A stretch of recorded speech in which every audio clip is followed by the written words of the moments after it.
लाडकी बहीण योजनेच्या संदर्भात एक अत्यंत महत्त्वाची अपडेट पुढे येत आहे बघा। आणि ही अपडेट इतकी महत्त्वाची आहे की एक नवीन ॲप येणार आहे बघा लाडकी बहीण योजनेच्या संदर्भात।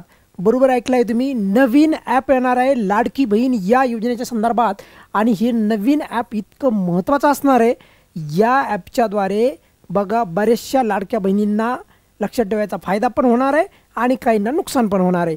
ते कसं हे सर्व मी सांगणार आहे, परंतु तुर्तास ही जी आहे लक्षात ठेवा, सरकाराकडून यावर कोणत्याही प्रकारची अपडेट पुढे आलेली नाही, परंतु दबक्या आवाजामध्ये या नवीन ॲपवर सरकार काम करत आहे अशा प्रकारच्या चर्चा आता प्रचंड होत आहेत। आणि हे ॲप येण्याची शक्यता मला जर विचारलं तुम्ही तर किती पट आहे, तर माझ्या मते अशा प्रकारचं ॲप येण्याची शक्यता दाट आहे, त्यामध्ये कुठल्या प्रकारची माझ्या मनात तरी शंका नाही। आता पहिला मुद्दा बघा, सकाळ या वृत्तपत्राला जे आहे एक नवीन ॲप येणार आहे, या प्रकारची या वृत्तपत्राला पण अपडेट आलेली आहे। काय अपडेट आहे मी तुम्हाला एकदा दाखवतो बघा। आणि या ॲपचं काम काय राहणार आहे ते पण मी सांगणार आहे। पहिलं तर तुम्हाला एक थोडीशी तुमच्या मनामध्ये क्लॅरिटी येण्यासाठी सांगतो, हे ॲप असणार तरी काय आहे। हे ॲप असणार आहे की ज्या ॲपच्याद्वारे नागरिक स्वतः कंप्लेंट नोंदवू शकतात त्या ॲपवर जाऊन। बघा हे बघा तुम्हाला इथे स्पष्ट दिलेलं आहे, हे बघा ॲपद्वारे जे आहे, म्हणजे हे जे नवीन ॲप येणार लाडकी बहीण या योजनेच्या संदर्भात, नवीन ॲपच्याद्वारे नागरिकांना अपात्र लाभार्थ्यांची माहिती अपलोड करता येईल। आता तुम्ही म्हणाल म्हणजे काय, बघा परत सांगतो, या ॲपच्याद्वारे नागरिकांना अपात्र लाडक्या बहिणींची माहिती अपलोड करता येईल। म्हणजे एखाद्या नागरिकाला लाडकी बहीण या योजनेच्या संदर्भात जर एखादी अपात्र लाडकी बहीण असेल तर त्या संदर्भात तक्रार करता येईल, अशा प्रकारची माहिती पुढे येत आहे। परंतु आता यावर जे येणाऱ्या टायमामध्ये सरकाराकडून पण अपडेट येईल, पण तुर्तास तरी यावर सरकाराकडून ऑफिशियल अपडेट आलेली नाही, पण या प्रकारचा ॲप येण्याची शक्यता खूप आहे। त्यानंतर बघा की या ॲपच्याद्वारे काय करणार की ह्या ॲपमुळे काय काय होणार आहे बघा, संबंधित तक्रारीची पडताळणी झाल्याच्या नंतर, असं नाही की कोणी तक्रार केली की लगेच कोणाचा लाभ जे आहे जाणार, असं नाही। तर याने काय होणार बघा, जे चुकीचे काही आहेत, म्हणजे आपण पाहिलं काही काही लोक तर असे आहेत की जे महाराष्ट्राचे लाभार्थी पण नाही आहेत, म्हणजे पश्चिम बंगाल, उत्तर प्रदेश, त्यानंतर वेगवेगळ्या राज्यांमधून जे आहे त्यांनी फॉर्म टाकले आहेत लाडकी बहीण योजनेसाठी आणि त्यांनी त्याचा फायदा पण घेतला आहे। तर अशा लोकांना जे आहे इथून पुढे की अशा प्रकारची व्यक्तीच नाही आमच्या गावामध्ये किंवा या व्यक्तीच्या संदर्भात त्या ठिकाणचे लोक जे ॲपवर मोबाईलवर ॲप असणार ते आणि ते तक्रार करू शकणार। मग त्या तक्रारीची जी आहे संबंधित तक्रारीची पडताळणी होणार आणि ती पडताळणी झाल्याच्या नंतर जे आहे कारवाई केली जाणार आहे शासनाकडून। आणि यामुळे काय होणार की अपात्र जे आहे महिलांना योजनेतून जे आहे वगळले जाईल। म्हणजे एखादी महिला आहे, एखादी लाभार्थी आहे, एखादी माता भगिनी आहे आणि ती लाभार्थी नाही आहे, तर अशा महिलांना या ॲपमुळे तक्रार जर कोणी केली तर त्या लाभच्या या योजनेच्या बाहेर जातील। म्हणजे थोडक्यात काय की खऱ्या गरजूंसाठी मग त्याचा लाभ मिळेल। म्हणजे जसं की बघा सरकारचं टार्गेट काय सांगा, 2.5 करोड। आता काही लोकांच्या मनामध्ये हा पण प्रश्न आहे की नवीन फॉर्म सुरू होणार की नाही। नवीन फॉर्म हे सुरू होणार आहे, मी तुम्हाला पहिलेच सांगितलं आहे, फक्त काही दिवस वाट पाहायची गरज आहे, कारण की बऱ्याचशा काही गोष्टी आहेत सरकारच्या युद्ध पातळीवर ते काम चालू आहे, पटपट पटपट काही जे काही चुकीचे लाभार्थी गेलेले आहेत, म्हणजे जे काही मी सांगितलं विशेषतः करून जे महाराष्ट्राच्या बाहेर आहेत अशा लोकांनी जर लाभ घेत असतील तर मग बघा किती म्हणजे वाईट गोष्ट आहे। आणि हालाकी त्यावर बऱ्यापैकी काम करणं चालू आहे की बाबा ते तसे लाभार्थी बाहेर काढायचे आहेत, परंतु मग यांनी काय होईल की जर का चुकीचे लाभार्थी जर का बाहेर पडले तर मग आणखी लाभार्थ्यांची जी काही नवीन जे लाभार्थी आहेत त्यांना लाभ देता येईल, आणि जे खरे लाभार्थी आहेत तर त्यांना काळजी करायची गरज नाही, परत फॉर्म रिसबमिट करण्याचा ऑप्शन आहे, नवीन फॉर्म भरायचा नाही।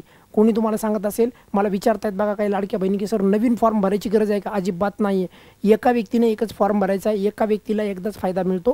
म्हणजे लाडकी बहीण योजनेसाठी 2 फॉर्म अप्रूव्हल करता येणार नाही, 2 तुम्हाला हप्ते घेता येणार नाही, असं नाही करता येणार। म्हणजे तुम्हाला फेब्रुवारीचा पुढचा हप्ता एकदा फेब्रुवारीचा आला आणि परत दुसऱ्या फॉर्मवरून तुम्ही नाव बदलून दुसरीकडनं घेतला, असं नाही। एक व्यक्ती एकच फॉर्म, हे लक्षात ठेवा। पुढे जाऊयात बघा, या ॲपच्या बाबतीत एवढी तुम्हाला माहिती असायला पाहिजे की अपात्र जे असतात लाडक्या बहिणी त्यांनाच या ॲपच्याद्वारे जे आहे अडचण येऊ शकते। अदरवाईज लक्षात ठेवा, हे जे काही मोबाईलचं ॲप येणार आहे तर या ॲपच्याद्वारे जर का कोणी तक्रार केली आणि अपात्र लाडक्या बहिणीची तर त्याची पडताळणी होणार, त्यानंतर मग ॲक्शन घेतली जाणार। हालाकी मधल्या टायमामध्ये त्या लाडक्या बहिणींना त्यांची बाजू मांडण्याची पण संधी दिली जाईल, अशा प्रकारची जी आहे अपडेट पुढे येत आहे। त्यानंतर अतिशय महत्त्वाची बघा लाडकी बहीण योजना, जसं की काही लोक म्हणायचे बघा की इतक्याच दिवस टिकेल तितक्याच दिवस टिकेल, आता त्यांच्यासाठी एक उत्तर आहे, मी सांगतो बघा। खूप खुश खबर आहे, आतापर्यंत तुम्हाला जर सर्व हप्ते मिळाले असतील किंवा जानेवारीचा कदाचित मिळाला नसेल तर कदाचित तो फेब्रुवारीमध्ये ॲड होईल, या महिन्यामध्ये 8व्या। काही काळजी करू नका, एवढे मी तुम्हाला काही गोष्टी सांगतो त्या तुम्ही फॉलो करा। पण समजा तुम्हाला या जानेवारीच्या टप्प्यामध्ये आतापर्यंत तुम्हाला संपूर्ण लाभ मिळत आलेले आहे, तुम्ही पात्र आहात. खास करून एक गोष्ट लक्षात ठेवा, पात्र आहात. तर तुमच्यासाठी खुशखबर अशी आहे की काल परवा जे आहे केंद्राचं जे आहे बजेट झालेलं आहे, म्हणजे अर्थसंकल्प. आणि आता महाराष्ट्राचा अर्थसंकल्प हा मार्चच्या पहिल्या आठवड्यामध्ये होईल बघा, म्हणजे मार्चच्या 10 तारखेपर्यंत माझ्या मते व्हायला पाहिजे. पण राज्याचे उपमुख्यमंत्री आणि अर्थमंत्री सध्या कोण आहेत, तर अजितदादा पवार जे आहेत ते आहेत. तर त्यांनी पण सांगितलेले आहे की त्यांनी काय सांगितलेलं आहे की जे नवीन ते अर्थसंकल्प सादर करणार आहेत ना, तर त्या अर्थसंकल्पामध्ये ते खास करून बघा या लाडके त्या याच्यामध्ये शेतकरी आणि लाडक्या बहिणींचा विचार करूनच जे आहे ते अर्थसंकल्प मांडणार आहेत. त्यामुळे कुणाला जर असं वाटत असेल की फेब्रुवारीपर्यंतच चालेल, मार्चपर्यंतच चालेल, तर असं डोक्यातनं काढून टाका. जर तुम्ही लाभार्थी असताल तर तुम्ही एक नंबर लक्की ठरणार आहेत. तुम्हाला हे असं समजा की एक मासिक जे आहे मानधनच चालू झालं आणि हे बंद नाही होणार, हे बंद होणार नाही, यावर लक्षात ठेवा. हे डोक्यातनं काढून टाका. त्यामुळे लाभार्थी जर असताल तर जेवढी तुमच्याकडनं शक्य होईल तेवढी जे आहे पाठपुरावा करा आणि लाभ मिळवता आला पाहिजे लाडकी बहीण योजनेचा, यासाठी प्रयत्न करा.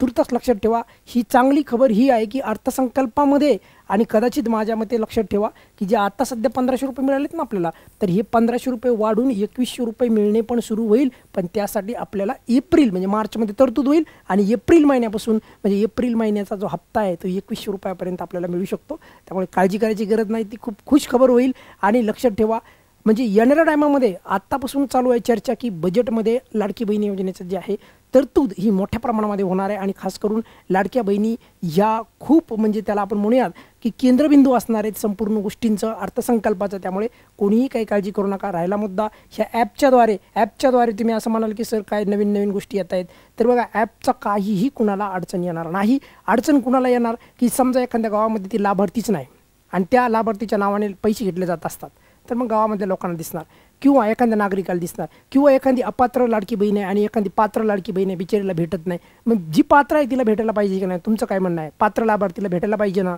मग त्यांनाच पैसे मिळणार आहेत अशा प्रकारे. पण याचा असं होणार नाही अर्थ की तुम्हाला आता पैसे मिळतात आणि तुम्हाला उद्या पैसे येणं बंद होतील, असं नाही. ज्यांना आले नाहीत कदाचित बघा, असं आता आपण त्या PM किसानच्या बाबतीत पण आपण येणाऱ्या टायमामध्ये बोलणार आहोत, सर्व सविस्तर बोलतो. पण तुर्तास एक लक्षात ठेवा की हे ॲप आणि येणारा अर्थसंकल्प हा लाडकी बहीण योजनेसाठी खूप चांगला ठरणार आहे. आता काही लोकांना असा डाऊट आहे की जानेवारीचे पैसे आले नाही तर नक्कीच येतील, ती पण फक्त काही गोष्टी आहेत आपल्या त्या दुरुस्त करायच्या आहेत. त्याबद्दल पण मी येणाऱ्या वेळेमध्ये एकदम मस्तपणे तुम्हाला या चॅनलवर माहिती देणार आहे. तुर्तास हा व्हिडिओ जास्त मोठा करायचा नाही आहे. या व्हिडिओच्या संदर्भात किंवा इतर योजनेच्या संदर्भात काही अडचण असेल तर व्हिडिओच्या खाली मला विचारा, उत्तर देण्याचा प्रयत्न करेल. धन्यवाद.